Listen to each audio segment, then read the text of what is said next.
சிறகடிக்க ஆசை சீரியல் இன்னைக்கான எபிசோடில் முத்து வந்து வீட்டுக்கு வருவார். அப்போ விஜயா கேட்பாங்க, அப்பா எங்கே அப்படின்னு சொல்லிட்டு. இல்லைம்மா, தெரிஞ்ச ஆள் மூலியமாக அப்பா எங்கே இருக்காருன்னு கண்டுபிடிக்க முடியலை, ஆனால் அப்பா வந்துடுவாருமா அப்படிங்கிற மாதிரி தான் சொல்லுவாங்க. விஜயாவுக்கு வந்து கோவம் வந்துடும். 3 பசங்க இருந்தும் இப்படி சொல்கிறீங்களேடா, என் புருஷன் என்ன நிலமையில இருக்காரோ தெரியலையே அப்படின்னு சொல்லிட்டு ரொம்ப ஃபீல் பண்ணுவாங்க. ரோஹிணிக்கு வந்து அவங்க ஃப்ரெண்ட் கால் பண்ணுவாங்க, உங்கள் மாமியாருக்கு கொடுத்தது வந்து மயக்க மருந்து கிடையாது, அவங்களுக்கு வந்து அயன் டேப்லெட் கொடுத்துருக்கோம், அதனால ரொம்ப ஹெல்த்தியாக இருப்பாங்க அப்படின்னு சொல்லிட்டு. அதுக்கப்புறம் ரோஹிணியும் கூப்பிடுறாங்க, பூஜை அறையை க்ளீன் பண்ணி உள்ள சாமி கும்பிடணும் அப்படின்னு சொல்லிட்டு. சாமி கும்பிடும் போதெல்லாம் ரோஹிணி தலையில் கொட்டி கொட்டி கும்பிடுவாங்க. இதை எல்லாத்தையுமே மனோஜ் கூட பார்த்து ஃபீல் பண்ணுவார். அதுக்கப்புறம் முத்து தான் சொல்வார், அப்பா காலையில் வந்துடுவார் அப்படின்னு சொல்லிட்டு. உடனே அவங்களும் ஹாப்பியாக போயிடுவாங்க.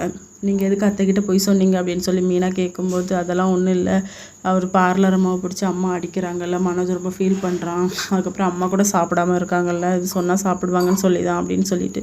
அதுக்கப்புறம் காலையில் எழுந்துச்சி விஜயா வந்து வெளியே பார்த்துக்கிட்டே இருப்பாங்க, என்னடா இன்னும் ஆளை காணுமே அப்படின்னு சொல்லி.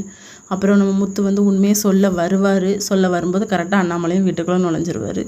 வீட்டுக்குள்ளே நுழைஞ்சிக்கிட்டு வந்து விஜயா வந்து உடனே ஹக் பண்ணுவாங்க.